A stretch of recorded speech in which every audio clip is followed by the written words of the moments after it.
Feliz sábado, hermanos. Qué bendición, ¿no? Vemos la iglesia bien llena hoy. Yo creo que poco a poco vamos a ir viendo cómo las iglesias de verdad presentes se van a ir llenando, ¿no? Yo creo que esa es la esperanza que tenemos. Vamos a ver muchas almas convencerse de la verdad en estos tiempos finales. Ese es el propósito, ¿no? Por esa razón es que nosotros tenemos un gran compromiso de que nuestras iglesias se mantengan firmes y fieles en la verdad, para que nosotros podamos transmitir a otros lo que nosotros tenemos, porque nosotros no podemos dar nunca lo que no tenemos. Tenemos que compartirle a la gente lo que hemos tenido. Y ojalá que lo que tengamos es que le podamos dar a la gente, poderle dar el testimonio de nuestro Salvador Cristo Jesús, de que hemos estado con Él. Ese es el propósito. Bien, esta mañana quiero compartir un mensaje que el Señor me inspiró a presentar este mensaje debido a que hoy por hoy vemos muchas iglesias que se llaman la verdad presente o se dicen que son de la verdad presente, pero ¿entendemos nosotros como pueblo de Dios el mensaje de Dios? ¿Somos un pueblo entendido realmente? Por eso es que este mensaje yo lo he titulado El pueblo de la verdad presente no entiende. Así se titula este mensaje. El pueblo de la verdad presente no entiende. ¿Por qué razón, mis hermanos? Hay muchos que han estudiado, se escudriña la palabra de Dios y no es por falta de conocimiento, quizá es porque no hemos conocido realmente al Señor. Y me gustaría meditar en un texto que está en Hechos, capítulo 17. Vamos a comenzar con este versículo. El apóstol Pablo, cuando estaba en su gira, una de las tantas giras que tenía el apóstol Pablo, cuando estaba en Atenas, fíjense lo que le dijo el apóstol Pablo a los atenienses. Hechos capítulo 17 y vamos a leer los versículos 22 y 23. Hechos capítulo 17, versículos 22 y 23. Fíjense las palabras que dijo el apóstol Pablo a los atenienses. Dice así: Entonces Pablo, puesto en pie en medio del Areópago, dijo: Varones atenienses, en todo observo que sois muy religiosos. ¿Cómo eran ellos? Muy religiosos. O sea, era un pueblo que también conocía el mensaje, eran religiosos, profesaban la religión de Cristo, ¿no? Pero fíjense lo que sigue diciendo: porque pasando y mirando vuestros santuarios, hallé también un altar en el cual estaba esta inscripción: al Dios no conocido, al que vosotros adoráis, pues sin conocerle, es a quien yo os anuncio. ¿Qué pasaba con los atenienses? Primeramente ellos eran muy religiosos. Ellos estaban adorando al verdadero Dios, porque sucede que Pablo les dice que a ese Dios no conocido que ustedes adoran es al que yo les estoy anunciando. O sea, Pablo estaba tratando de que ellos entendieran realmente y conocieran ese Dios que ellos no conocían. Ahora la pregunta, ¿será que está pasando lo mismo hoy por hoy? ¿Será que está sucediendo que hoy, hermanos, estamos adorando a un Dios no conocido? Porque decimos que somos cristianos, venimos a la iglesia, hacemos los cultos de adoración, pero realmente, hermanos, ¿estamos convertidos al Señor? ¿O es que estamos convencidos de la verdad?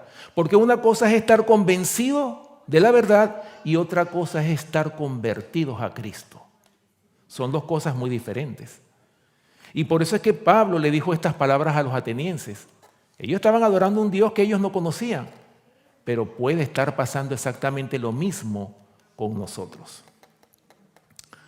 Por eso, hermanos, es que, como lo leímos en la lectura bíblica, vamos a 2 de Corintios y voy a meditar en estos versículos. Aquí en el capítulo 3, los versículos del 14 al 18. Yo creo que esta va a ser la meditación en esta mañana.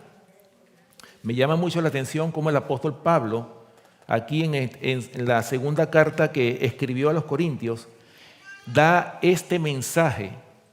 Este mensaje, hermanos, que no pierde no pierde vigencia. Un mensaje que está vigente para nuestros tiempos.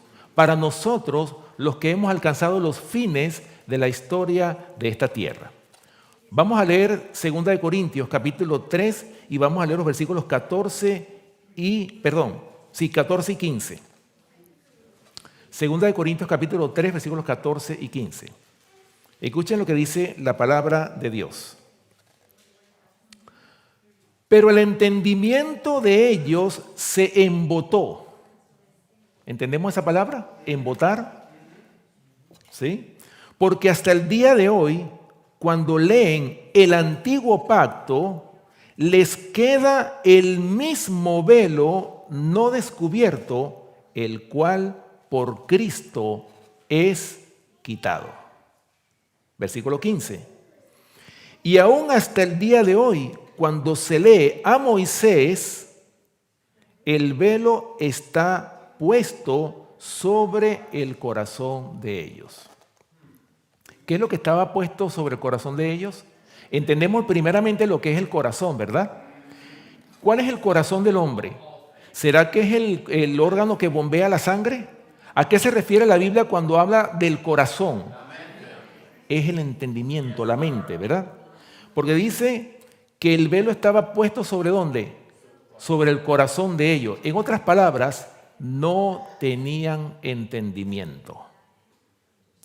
Y fíjense, hermanos, que esto no es solamente para los tiempos de Pablo, esto también es para nuestros tiempos también.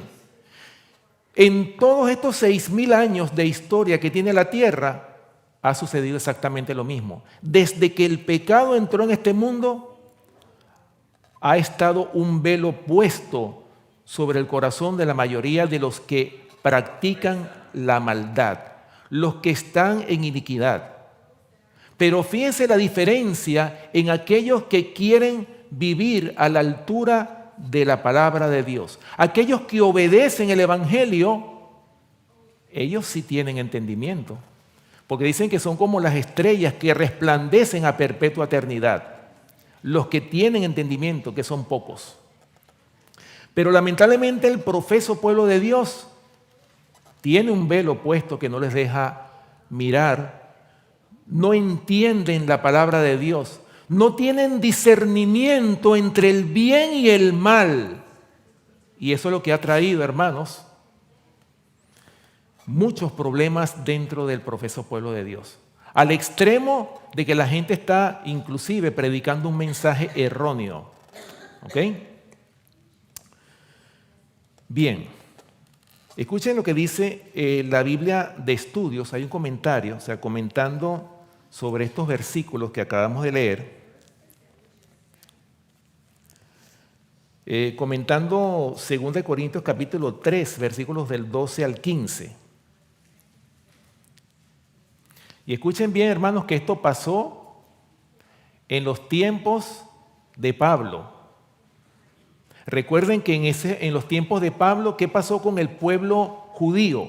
El pueblo que profesaba la verdad presente. ¿Qué pasó con ellos? Hermanos, ellos rechazaron al Mesías. Ellos incitaron a que crucificaran al Mesías. Ellos no creyeron en ese Galileo todo polvoriento. Ellos nunca se imaginaron o se negaron a creer que ese hombre tan simple y sencillo como lo veían era nada más y nada menos que el Mesías, el Hijo de Dios, Cristo nuestro Salvador. Ellos lo rechazaron. Y escuchen lo que dice este comentario hablando de esos judíos que rechazaron al Mesías. Dice: los judíos se negaron a aceptar a Cristo como el Mesías y no pueden ver que sus ceremonias no tienen sentido. que los sacrificios y las ofrendas han perdido su significado. Fíjense que después de la muerte del Mesías, ellos siguieron ofreciendo los animalitos, los que rechazaron al Mesías. Ellos siguieron con sus ceremonias. Sigue diciendo, el velo puesto sobre ellos mismos en obstinada incredulidad aún está delante de sus mentes. Sería quitado si aceptaran a Cristo la justicia de la ley. ¿De qué manera puede ser quitado el velo que oscurecía el entendimiento de ellos? Si hubiesen aceptado al Mesías. Muy diferente hubiese sido la historia si lo hubiesen aceptado. Por eso, hermano, sigue diciendo, hablando de ese pueblo judío que siguió practicando la ley de los sacrificios y las ofrendas después que había sido clavada en la cruz el día que Cristo murió en la cruz del Calvario. Porque esa fue la parte de la ley que fue clavada en la cruz del Calvario. No el decálogo, como dicen algunas religiones. Y escuchen lo que sigue diciendo este comentario. En el mundo cristiano, muchos también tienen un velo delante de sus ojos y corazón. No ven el fin de lo que iba a perecer. No ven que solo era la ley ceremonial la que iba a ser abrogada con la muerte de Cristo. ¿Cuántas religiones no hay que aseveran, religiones diferentes a la nuestra, que dicen que ya la ley ya no está vigente de que fue clavada en la cruz? Y cuando usted le pregunta a esa gente, o sea, ¿qué quiere decir que yo puedo matar, yo puedo adulterar, yo puedo robar? No, claro que no, por supuesto que no. Y entonces, ahora cuando le hablan del sábado, ahí es donde está el problema. Cuando le hablan, no, es que eso fue dado para los judíos. ¿Ok? Sigue diciendo, pretenden que la ley moral fue clavada en la cruz. Pesado es el velo que oscurece su entendimiento. Los corazones de muchos están en guerra con Dios, no están sometidos a su ley. Solo cuando se pongan en armonía con la regla del gobierno de Cristo, Él puede ser de valor para ellos. Pueden hablar de Cristo como su Salvador. Oigan esto, ¿pueden qué? Pueden hablar de Cristo como su Salvador, pero Él les dirá finalmente, no os conozco. ¿No os habéis arrepentido en forma genuina ante Dios por la transgresión de su santa ley? Y no podéis tener fe genuina en mí, pues mi misión era ensalzar la ley de Dios. ¿Lo ven? ¿Se dan cuenta por qué razón el pueblo judío tenía un velo y era bien pesado el velo que tenían en su corazón, en su frente, que no los dejaba ver? Mis hermanos, y ese es el peligro que nosotros corremos como pueblo. Cuando nosotros somos incrédulos, y cuando digo incrédulo no me refiero a que dejemos de creer en estas doctrinas, sino la incredulidad también se manifiesta cuando nosotros oímos, decimos, amén, qué buen mensaje, pero no lo vivimos, somos incrédulos. Esa es la verdadera incredulidad. ¿Por qué ustedes creen que Oseas capítulo 4, versículo 6 dice que mi pueblo se perdió porque le faltó conocimiento? El pueblo de Dios nunca ha carecido del conocimiento teórico. El problema del pueblo de Dios ha sido la desobediencia al mensaje que conocen. Ese ha sido el problema del pueblo de Dios. El no poner en práctica lo que Dios dice en su palabra. Ese ha sido el problema del pueblo profeso de Dios. Y por esa razón, todavía ese velo está puesto, ese velo que no deja ver más allá de lo que la palabra de Dios enseña. Más allá de una experiencia que deberíamos nosotros de tener con el Señor. Porque el Señor no nos dice solamente que nos llenemos de conocimiento, aunque debemos conocer la doctrina, claro que sí, no estamos en contra de eso. Pero hermanos, como se decía en la escuela sabática, hermanos, es poner en práctica este evangelio. Eso es lo que a nosotros nos ha faltado. Es vivir de toda palabra que proviene de la boca de Dios. es de todo mandamiento, estatuto y precepto que está en su palabra. Eso es lo que nosotros necesitamos. Por eso es que más adelante, y acuérdense que el problema de la falta de discernimiento no fue solamente cuando Pablo o cuando el pueblo de Israel estaba en el desierto, que cuando rechazaron el antiguo pacto. Ese no es el problema. El problema siempre ha sido, hermano, en estos 6,000 años hemos visto la falta de entendimiento en el pueblo de Dios. Y fíjense que tanto es así que el libro de Apocalipsis, capítulo 2 y Apocalipsis capítulo 3, el mensaje a las 7 iglesias del Asia, cuando termina cada mensaje, ¿cómo termina? El que tenga oído, oiga lo que el Espíritu Santo dice a las iglesias. ¿Por qué lo repite 7 veces? Oh, hermanos, porque ese es un problema que ha estado presente en todas las épocas de la historia humana. Un problema, hermanos, que ha hecho que el pueblo siempre tropiece con la misma piedra. Un problema que ha causado tanta pérdida de vidas. Y cuando digo pérdida de vidas me refiero a personas que no alcanzaron la vida eterna, que se murieron sin ser redimidos por su desobediencia a los mandamientos de la palabra de Dios. Por eso, hermanos, es que hoy por hoy el Señor quiere que nosotros hagamos un cambio, una reforma. El Señor nos está llamando desde hace mucho tiempo, porque cuando nosotros vemos las noticias, yo creo que para nadie es un secreto todo lo que está aconteciendo, todo lo que estamos viendo. Ahora, cómo se han levantado líderes en todo el mundo, reunidos allá en Egipto y en el Sinaí, diciendo que tenemos que arrepentirnos, y han sacado unos 10 mandamientos falsos, pretendiendo sustituir la santa ley de Dios. Recuerden que hacia eso va este mundo, hacia la invalidación de la ley de Dios. Por eso es que nosotros como pueblo tenemos que estar afianzados en la verdad, porque imagínense contra quiénes tenemos que luchar. Tenemos que luchar contra un verdadero monstruo, y ese monstruo, hermanos, es este nuevo orden mundial que se ha levantado para contradecir todo lo que dice la palabra de Dios. Pero para ello, para poder nosotros contradecirlo, tenemos que estar, hermanos, tenemos que entender y tenemos que tener discernimiento en la palabra. Pero el discernimiento lo da la obediencia a los mandamientos de Dios. Acuérdense que la ley de Dios no solamente es el decálogo, la ley de Dios es un todo.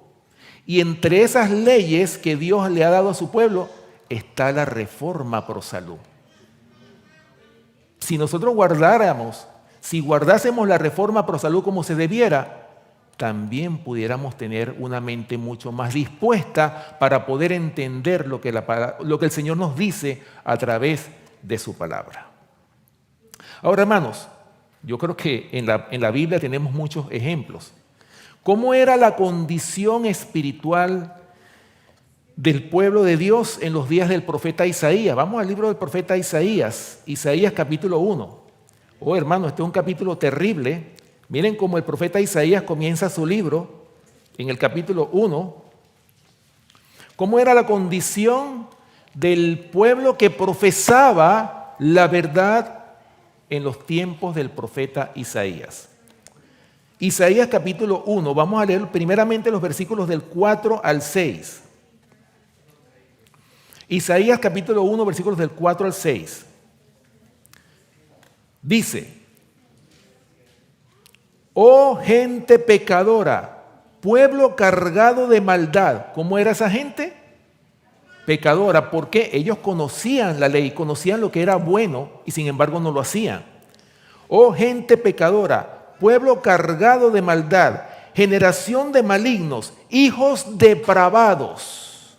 Dejaron a Jehová, provocaron a ira al Santo de Israel, se volvieron atrás. Versículo 5.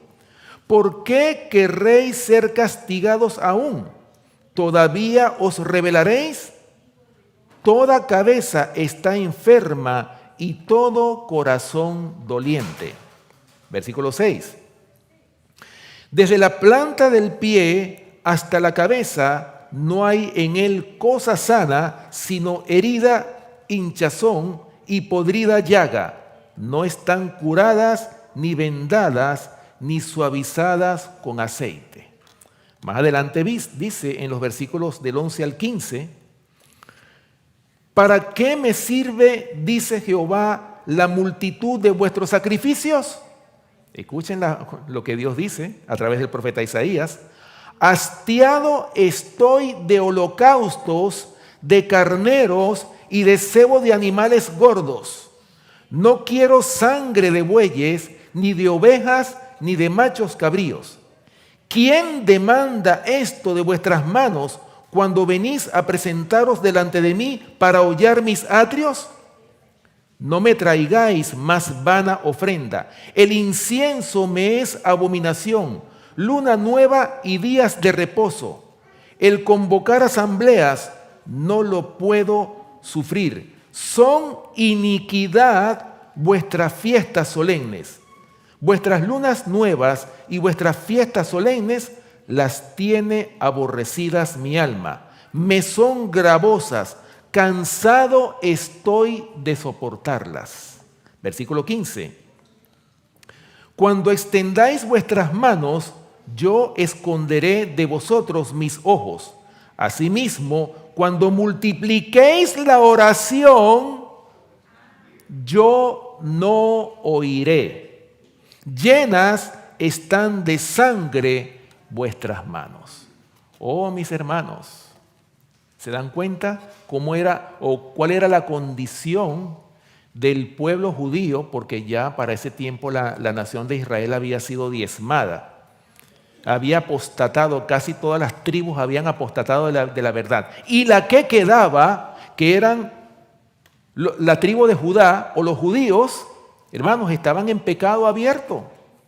Eran gente que estaban en iniquidad. Por eso dice el Señor aquí, cansado estoy de soportar vuestras fiestas solemnes.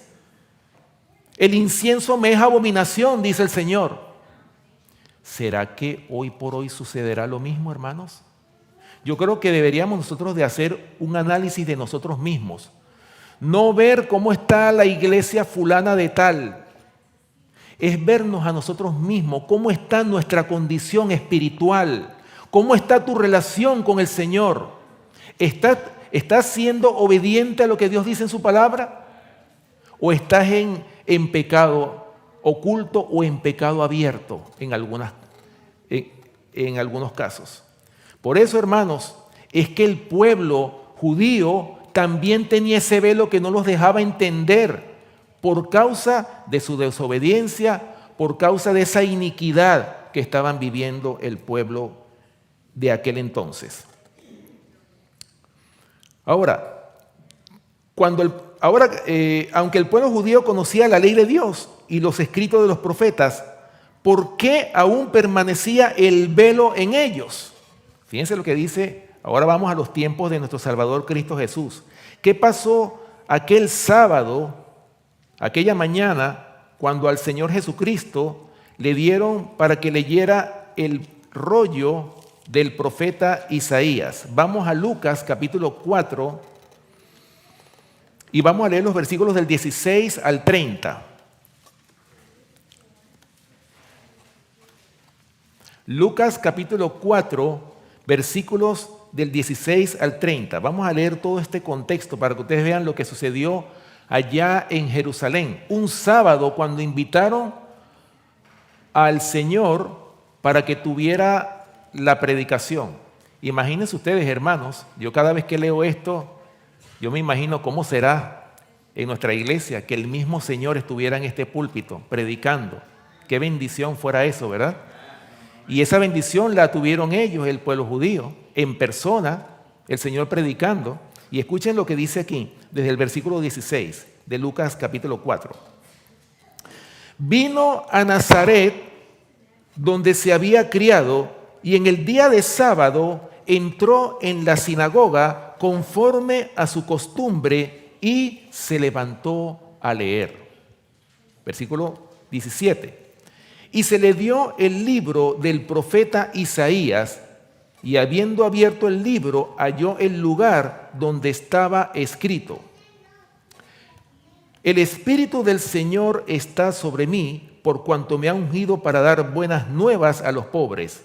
Me ha enviado a sanar a los quebrantados de corazón, a pregonar libertad a los cautivos y vista a los ciegos, a poner en libertad a los oprimidos, a predicar el año agradable del Señor.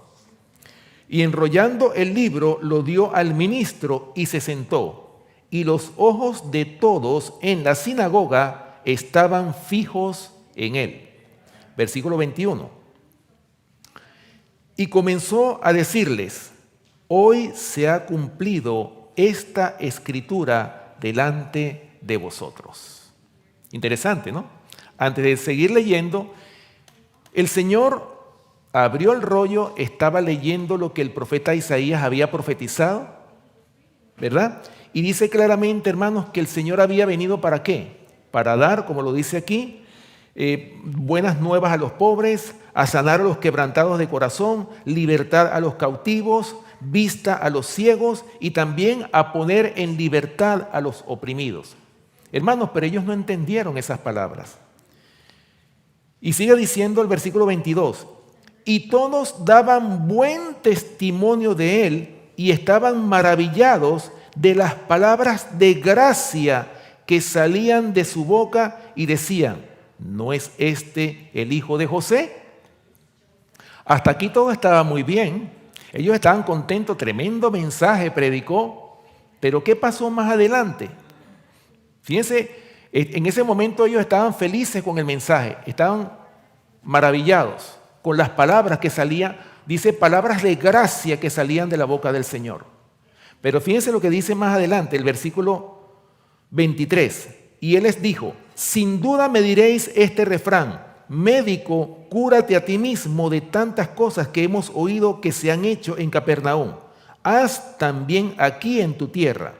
Y añadió: de cierto os digo que ningún profeta es acepto en su propia tierra. Y en verdad os digo que muchas viudas habían en Israel en los días de Elías, cuando el cielo fue cerrado por 3 años y 6 meses, y hubo una gran hambre en toda la tierra. Pero a ninguna de ellas fue enviado Elías, sino a una mujer viuda en Sarepta de Sidón. Y muchos leprosos había en Israel en tiempo del profeta Eliseo, pero ninguno de ellos fue limpiado, sino Naamán el sirio. Versículo 28. Al oír estas cosas, todos en la sinagoga se llenaron de ira y se levantaron, y levantándose le echaron fuera de la ciudad y le llevaron hasta la cumbre del monte sobre el cual estaba edificada la ciudad de ellos, para despeñarle. Versículo 30. Mas él pasó por en medio de ellos y se fue. ¿Qué fue lo que despertó la ira de los escribas, de los fariseos, de ese pueblo, de esos líderes judíos que estaban en esa sinagoga ese sábado cuando estaban escuchando las palabras del Señor? Cuando Él les dijo que esas palabras se estaban cumpliendo, que ellos eran el cumplimiento de esas palabras, ahí se llenaron de ira y dijeron: ¿pero cómo? Si es que el Mesías no ha llegado, ¿cómo que se han cumplido las palabras? ¿Cómo es posible que eso se cumpla a nosotros? Y empezaron, hermanos, lo empujaron e intentaron quitarle la vida en el pleno día de sábado. Intentaron lanzarlo por un despeñadero, por un barranco. Oh, hermanos, esa fue, hermanos, la manera como el pueblo judío rechazó al Mesías. Fíjense, ¿qué dice Juan capítulo 1, versículo 11? Juan capítulo 1, versículo 11. Dice: a lo suyo vino, y los suyos ¿qué? No le recibieron. Fíjense, hermanos, el Señor primero fue a la casa de Israel. Primero fue a la iglesia nominal de aquel entonces. Fue primero a ellos, a presentarles el mensaje. Pero ¿qué pasó? ¿Qué es lo que ellos hicieron? Hermanos, intentaron quitarle la vida porque ellos estaban más metidos en sus ceremonias sin sentido que el mensaje de salvación que el Señor les estaba presentando. Aparte de que el Señor Jesucristo vino a morir por cada uno de nosotros, también vino a restaurar todas las grandes verdades que habían sido ocultas a través de los escribas y los fariseos. Ellos cambiaron completamente la religión y por lo tanto Él tuvo que restaurar de nuevo el mensaje, porque Él era el cumplimiento de los símbolos del Antiguo Testamento. Pero ellos no entendieron eso. Apenas muy pocas personas entendieron cuál era la misión del Mesías. Es más, ni siquiera los mismos apóstoles entendieron. Porque todavía el Señor, cuando se iba al cielo, ya cuando había resucitado, había estado 40 días con los discípulos. Ya el último día para irse al cielo, se le presentan Pedro, Santiago y Juan a preguntarle: Señor, ¿restaurarás el reino a Israel en este tiempo? ¿Y qué fue lo que le contestó el Señor? No os toca a vosotros saber los tiempos o las sazones que el Padre puso en su sola potestad, pero recibiréis poder cuando haya venido sobre vosotros el Espíritu Santo, y me seréis testigos en Jerusalén, en toda Judea, en Samaria y hasta lo último de la tierra. Eso era lo que ellos necesitaban saber. Pero todavía ellos creían que el Mesías los iba a libertar. Ellos estaban esperando a un libertador. Ellos nunca se imaginaron. Por eso fue el gran chasco que pasaron los discípulos. Pero cuando el Señor se fue al cielo, 10 días más tarde, cuando es derramado el Espíritu Santo en el Pentecostés, es cuando ellos recibieron el Espíritu Santo, fue cuando dijeron: ahora sí entendemos lo que el Mesías nos quería decir. Y entonces anhelaban con todo su deseo, con toda su alma, que el Señor llegara en sus tiempos. Bueno, Pablo era uno, el apóstol Pablo.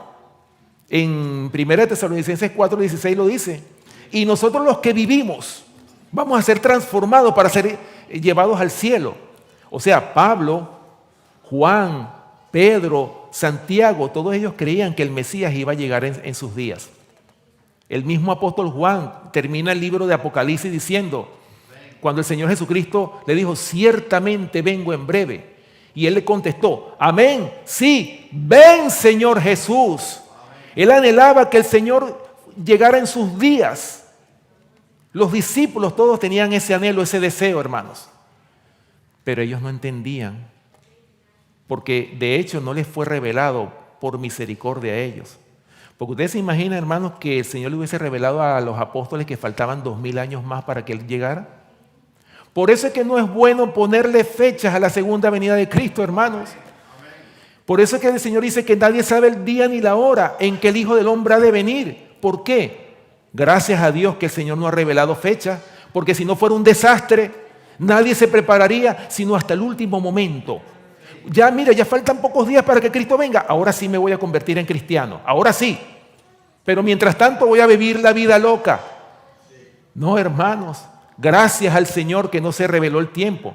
Desde 1844 hasta el fin del tiempo, no hay ninguna profecía de tiempo exacto. La última profecía terminó el 22 de octubre de 1844, que fue cuando finalizó los 2300 días de tarde y mañana que dice el profeta Daniel en Daniel capítulo 8, versículo 14. Hasta ahí finalizó la última profecía de tiempo. Y por eso es que el Señor quiere que nosotros como pueblo nos preparemos para que cuando nos convirtamos a Cristo, hermanos, el velo va a ser quitado de nuestra vista. Vamos a poder tener entendimiento y discernimiento en su palabra. El Señor quiere un pueblo entendido para que nosotros a su vez podamos transmitir este mensaje con la misma fidelidad que el Señor se lo ha transmitido a sus siervos los profetas. Sigue diciendo, bueno, para continuar, para ir avanzando, porque el tiempo siempre es nuestro peor enemigo, ¿verdad? Ok, volviendo a 2 de Corintios, de donde estamos, ¿verdad? 2 de Corintios, capítulo 3, versículo 16. 2 de Corintios, capítulo 3, versículo 16. Dice, pero cuando se conviertan al Señor, el velo se quitará. ¿Se dan cuenta? ¿Qué es lo que nosotros necesitamos, mis hermanos? Una conversión verdadera. No solamente es estar convencidos de esta verdad. El Señor quiere que estemos convertidos para que podamos tener discernimiento. Y eso es lo más valioso que puede tener un cristiano. Poder discernir entre el bien y el mal. Ahora, hay una cita que yo les voy a leer que está en la matutina Cristo Triunfante. Para los que tienen la matutina Cristo Triunfante está en la página 363, la del 20 de diciembre, para los que están anotando.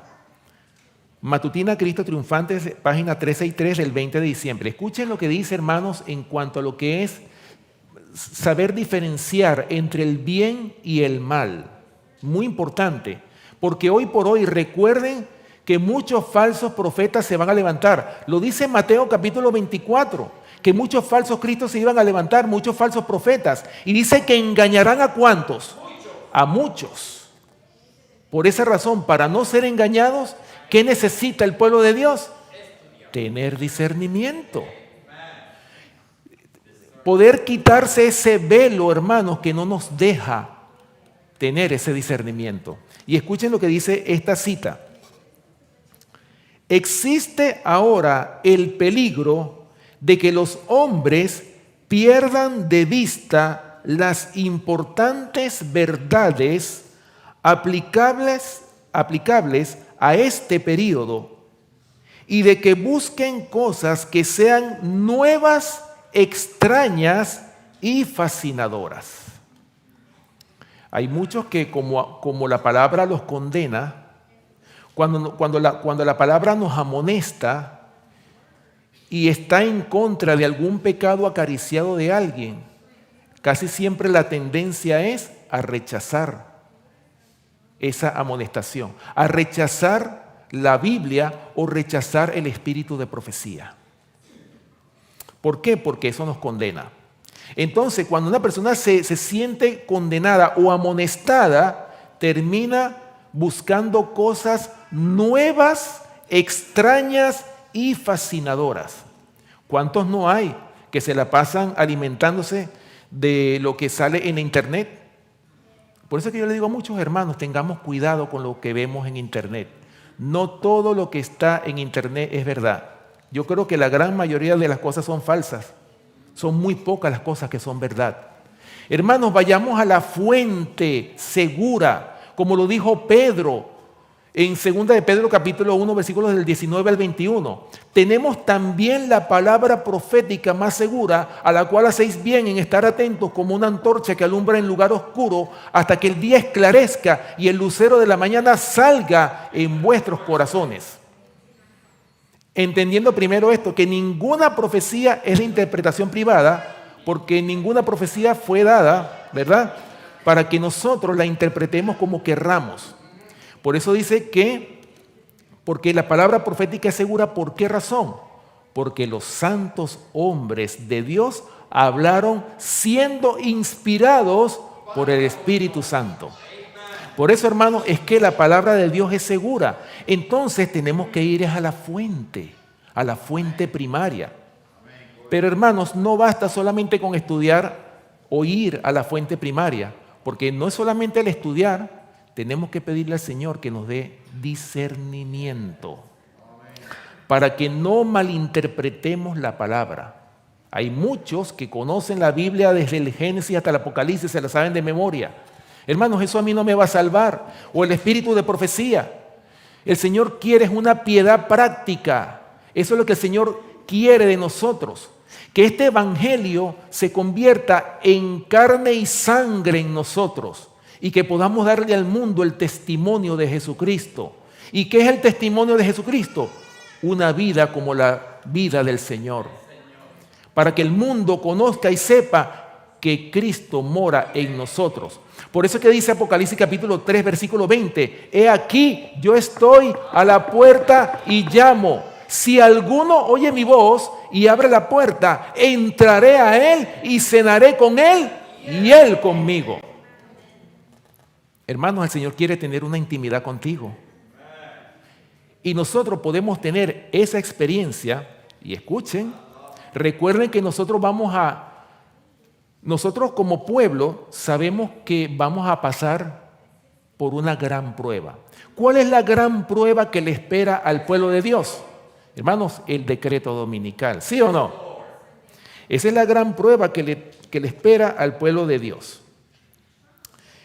En el libro El conflicto de los siglos, en la página 680, escuchen bien, hermanos, lo que dice, y esto es para que lo tengamos siempre pendiente.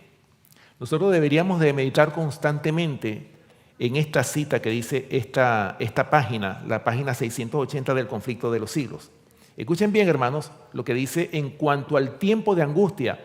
Daniel capítulo 12, versículo 1 dice que va a haber tiempo de angustia. Cuando Miguel se levante, va a haber tiempo de angustia cual nunca ha habido desde que hubo gente hasta entonces. Hermanos, nosotros estamos cerca de ese momento que va a venir, ¿verdad? Pero escuchen lo que dice aquí el conflicto de los siglos en la página 680. El tiempo de angustia, cual nunca fue después que hubo gente, se iniciará pronto. ¿Cuándo se iniciará? Pronto. Y para entonces necesitamos tener una experiencia que hoy por hoy no poseemos y que muchos no pueden lograr debido a su indolencia. ¿Lo ven? Ahora, ¿cuál es esa experiencia que nosotros necesitamos tener? Es una experiencia con el Señor. La misma experiencia que tuvieron los apóstoles, los profetas, nosotros también la podemos tener. ¿Pero por qué no la tenemos? Porque todavía hay un velo muy espeso que no nos deja ver. Un velo que no nos deja entender su palabra. O no nos deja discernir el mensaje que el Señor tiene para cada uno de nosotros.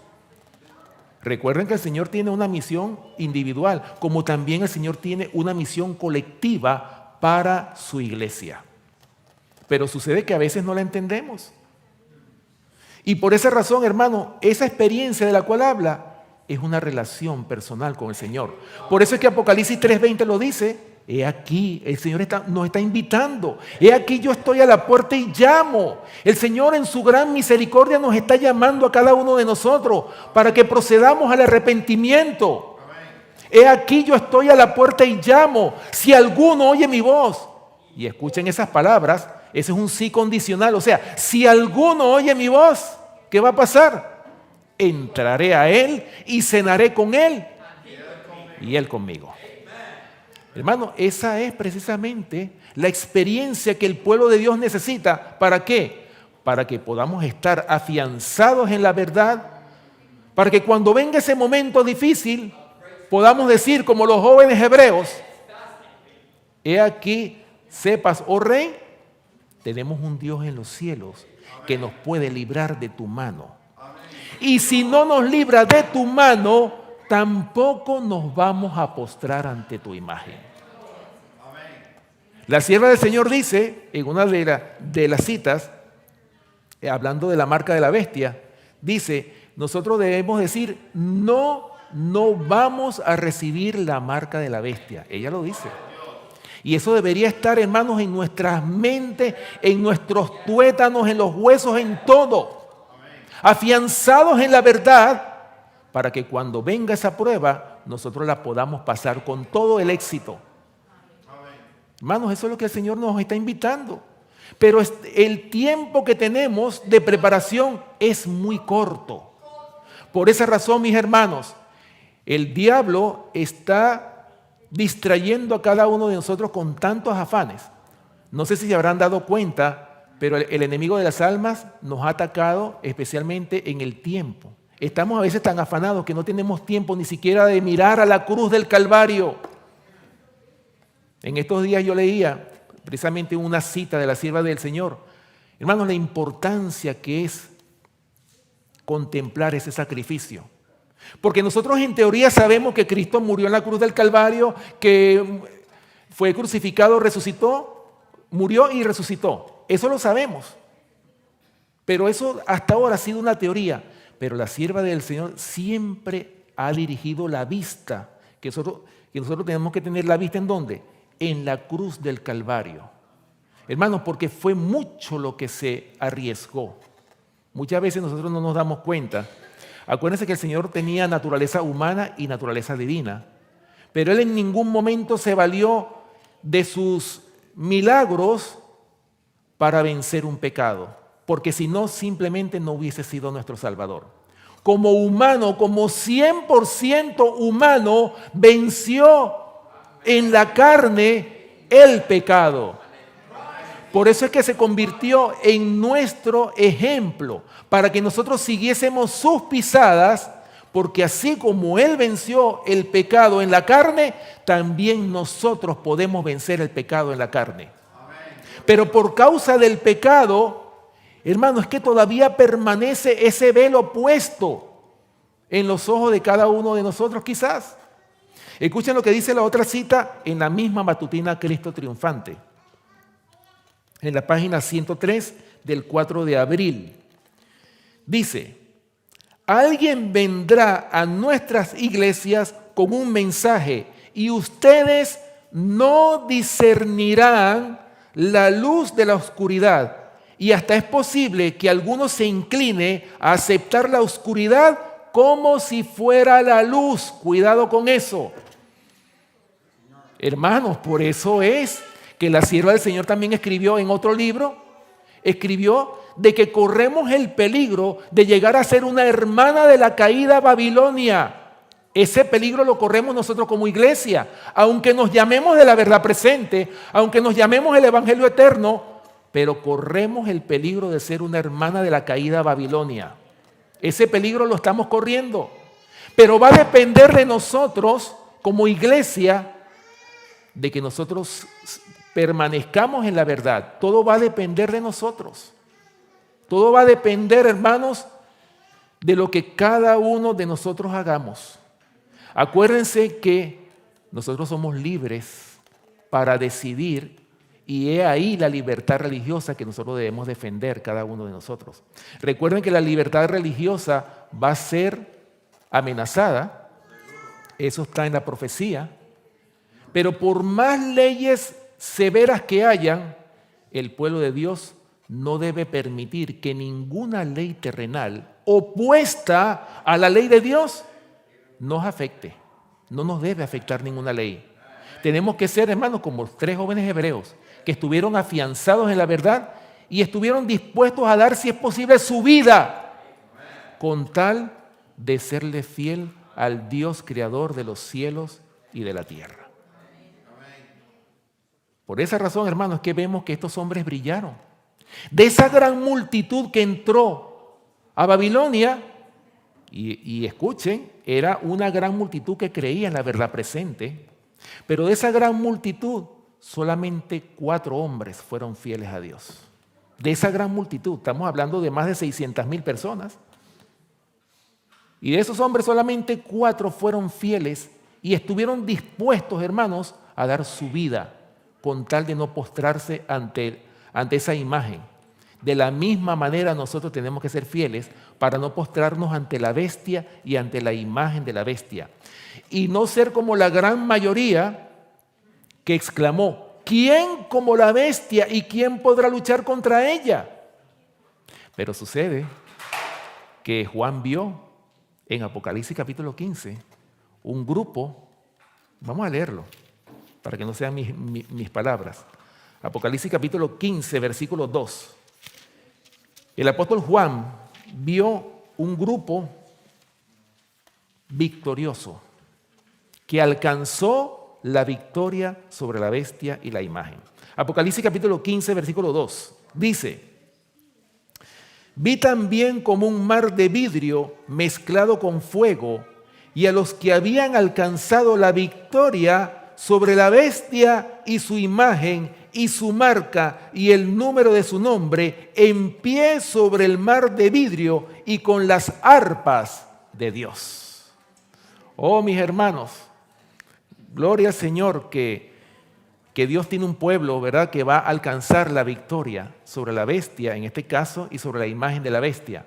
Pero por eso es que nosotros tenemos que preocuparnos y luchar por formar parte de ese remanente escogido por gracia, como lo dice Pablo, ese remanente que va a alcanzar la victoria sobre la bestia y sobre la imagen de la bestia. ¿Ok? Bien, hermanos, ya para terminar, vamos a continuar aquí en 2 Corintios, capítulo 3, vamos a continuar con el verso 17 y 18. Vamos a leer estos dos versículos juntos. 2 Corintios, capítulo 3, versículos 17 y 18.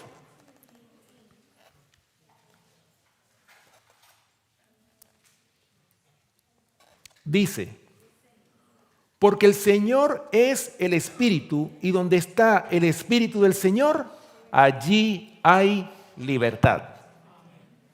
Versículo 18. Por tanto, nosotros todos, mirando a cara descubierta, como en un espejo, la gloria del Señor, somos transformados de gloria en gloria en la misma imagen, como por el Espíritu del Señor. O sea, ¿de qué manera somos transformados, hermanos? De gloria en gloria, o sea, a través de la contemplación. Por eso es que nosotros somos, hermanos, lo que contemplamos. Y por eso dice la palabra de Dios que de la abundancia del corazón es que habla la boca. O sea, lo que tengamos en el corazón, no en este, sino en este. ¿Ok? Lo que tengamos aquí, de eso es que vamos a hablar abundantemente. Por eso es que si nosotros tuviésemos la experiencia con el Señor, una experiencia viva, una experiencia en la cual podamos testificar de Él, precisamente nuestras palabras van a ser o se van a referir a Cristo nuestro Salvador. Vamos a hablar de Él y vamos a tratar de decirle a la gente qué maravilloso es el Señor y qué maravillosa ha sido la experiencia que nosotros hemos tenido con Él. Hermano, pero el Señor nos está invitando a cada uno de nosotros a que tengamos esa experiencia, pero el Señor tiene que entrar en este corazón. ¿Y qué es lo que cuál es el obstáculo que no nos permite abrir la puerta de nuestro corazón para que el Señor pueda entrar? Oh, hermanos, el pecado, la desobediencia, el no querer someternos a la voluntad de Dios. Por eso, mis hermanos, voy a terminar ya con esta cita que está en la Biblia de Estudios, comentando 2 Corintios, capítulo 3, versículo 18.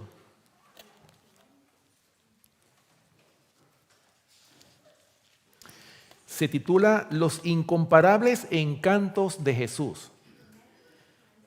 Dice así: acudid a Cristo, contemplar la atrayente belleza de su carácter. ¿Qué es lo que nosotros deberíamos de contemplar? La atrayente belleza del carácter de Cristo. Y al contemplarlo, seréis transformados a su semejanza. ¿Se dan cuenta? O sea, cuando nosotros veamos la belleza del carácter de Cristo, un carácter, hermano, que está combinado, una combinación de tres elementos esenciales: el amor, la justicia y la misericordia. Tres elementos juntos que estaban en el carácter del Señor. Y dice aquí: la neblina que se interpone entre Cristo y el alma será despejada a medida que por fe miremos más allá de la sombra diabólica de Satanás y veamos la gloria de Dios en su ley y la justicia de Cristo. ¿Lo ven? Sigue diciendo: Satanás está procurando poner un velo para que no veamos a Jesús. ¿Qué es lo que está haciendo el diablo? Poniendo un velo, ¿para qué? Para que no veamos y no contemplemos al Señor. Y para eclipsar su luz, pues aun cuando solo captamos una vislumbre de su gloria, somos atraídos a Él. El pecado, oigan esto, el pecado oculta de nuestra vista los incomparables encantos de Jesús. Oh, ¿se dan cuenta, mis hermanos? ¿Qué es lo que hace el pecado? El pecado oculta de nuestra vista los incomparables encantos de Jesús. El prejuicio, el egoísmo, la justicia propia y la ira ciegan nuestros ojos. ¿Qué es lo que ciega nuestros ojos? ¿Qué es lo que hace que todavía tengamos un velo que no nos deja ver, que no nos deja contemplar al Señor? Lo dice claramente, el prejuicio, el egoísmo, la justicia propia y la ira ciegan nuestros ojos, de modo que no discernimos al Salvador. Oh, si por fe nos acercáramos a Dios, nos revelaría su gloria, la cual es su carácter. Oh, ¿cuál es la gloria de Dios? Su carácter. Por eso es que dice otra cita también en la Biblia de estudios, por eso hablando del mensaje del primer ángel, temer a Dios y darle gloria. ¿De qué manera yo le doy gloria a Dios? Es a través de revelar su carácter. De esa manera yo le estoy dando gloria a Dios. ¿Verdad? Dice aquí, oh, si por fe nos acercáramos a Dios, nos revelaría su gloria, la cual es su carácter, y la alabanza de Dios fluiría de corazones humanos y resonaría en las voces humanas. Entonces, para siempre dejaríamos de dar gloria a Satanás pecando contra Dios. ¿De qué manera le damos gloria al diablo? A través cuando estamos pecando, ¿verdad? Cuando el pecado está en nosotros. Y hablando de dudas y de incredulidad, no debiéramos continuar tropezando, quejándonos y lamentando y cubriendo el altar de Dios con nuestras lágrimas. ¿Lo ven, mis hermanos? Yo creo que el Señor en esta mañana nos está haciendo un llamado a cada uno de nosotros, porque nos ama con un amor que nosotros mismos no conocemos. Quizás es un misterio para nosotros el amor de Dios. Es tan grande que Dios permitió que su Hijo amado muriese en la cruz del Calvario por cada uno de nosotros. Pero no entendemos cuán grande es ese amor. Porque dice Juan 3:16, y nos lo sabemos de memoria, porque de tal manera amó Dios al mundo, que ha dado a su Hijo unigénito, o sea, Dios hecho hombre, para que todo aquel que en Él crea no se pierda, mas tenga vida eterna. Oh, hermanos, la única forma de que nosotros podamos tener vida eterna es renunciando al pecado, renunciando a la iniquidad, obedeciendo su palabra, poniendo en práctica, hermanos, el mensaje que Dios nos ha revelado a nosotros, viviendo una vida piadosa. Solamente de esa forma es que nosotros podemos, hermanos, quitarnos ese velo que no nos deja ver o contemplar al Señor. Recuerden que el diablo lo pone cuando usted está en pecado. Pero ¿qué pasa cuando renunciamos al pecado? Cuando realmente queremos vivir, cuando queremos realmente vivir una vida piadosa en Cristo Jesús, ¿qué sucede? El velo, o cuando nos convirtamos a Cristo, realmente ¿qué va a pasar? El velo va a ser quitado y usted va a tener discernimiento. Ese mismo discernimiento que tuvieron los 3 jóvenes hebreos, ese mismo discernimiento que tuvo Abraham, Isaac, Jacob, Moisés, Enoc y todos los patriarcas, los profetas, hermanos, ellos tuvieron el discernimiento que Dios nos da. Y ese discernimiento está al alcance de cada uno de nosotros si cumplimos con las condiciones que el Señor establece en su santa palabra. Hermanos, la invitación está. La invitación está aquí en su palabra. ¿Quieres tú, mi querido hermano, acudir a esa invitación? ¿Quieres tú realmente, hermanos, que Dios te quite ese velo que oscurece tu entendimiento? Obedezcamos al Señor. Sometámonos al Señor, comprometámonos con el Señor en alma, mente, cuerpo y espíritu. Que el Señor les bendiga, mis queridos hermanos. Vamos entonces a terminar con una oración. Los que puedan.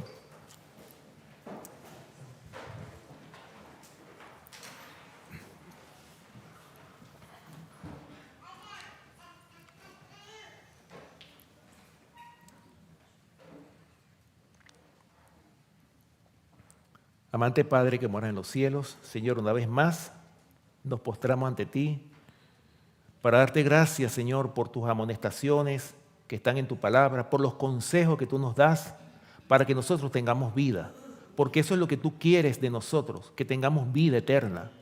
Por esa razón, Señor, te rogamos que tú y no solamente que nos perdones, sino que borres nuestras rebeliones y que nuestros expedientes estén limpios allá en los cielos, para que nosotros podamos estar sin mancha ni arruga ni cosa semejante, que seamos un pueblo santificado, que seamos un pueblo que podamos, Señor, morar contigo por toda la eternidad, porque ese es el anhelo de cada uno de nosotros, los que estamos aquí en esta casa de oración. Señor, ayúdanos porque somos débiles, pero sabemos que en ti somos más que vencedores. En tu sangre somos más que vencedores, Señor, y ayúdanos porque somos débiles. Ayúdanos, Señor, a que podamos vencer las artimañas del enemigo, las trampas que el enemigo nos pone, que podamos tener el discernimiento, Señor, para evadirlas y que tú nos ayudes y que tú nos cuides y nos protejas de los ataques del enemigo. Señor, sabemos que vienen tiempos difíciles y por eso te rogamos, Señor, que cada día que pase no sea un día más, un día que pasemos en vano, sino que cada día podamos hacer arreglos diariamente para que nuestro carácter sea semejante al carácter de nuestro Salvador Cristo Jesús. Gracias, Señor, por tu palabra, gracias por tus bendiciones. Queremos pedirte también una bendición muy especial por cada uno de nuestros seres queridos y de nuestros familiares aquí representados. Bendice a cada familia, a cada visita, cada joven, cada niño, cada adulto, cada anciano. Bendícelos grandemente, Señor, y que nosotros podamos proceder al arrepentimiento, que nos apartemos del pecado, Señor. Ayúdanos para que nosotros podamos ser un pueblo santificado, un pueblo que tú vengas a buscar, porque en esta tierra nada bueno hay. Solamente lo que hay es maldad, muerte, tristeza, dolor, enfermedad. Pero tú nos ofreces un mundo mejor, Señor, y queremos estar contigo por toda la eternidad. Gracias, Señor, por tu palabra, gracias por tus bendiciones. Te pedimos que bendigas también los alimentos que hemos de compartir a continuación y también, Señor, quédate con nosotros en el resto de este día y que todas las actividades que están previstas para la tarde, estos bautismos, estas almas que se van a entregar a ti, Señor, puedan ser almas que también puedan tener esa bendición de poder recibir ese discernimiento en tu palabra, Señor. Gracias, Señor, por tus bendiciones, por tu palabra y por tu amor, porque todo esto te lo pedimos y te lo rogamos dándote las gracias en el nombre y por los méritos de nuestro amante Salvador, Cristo Jesús.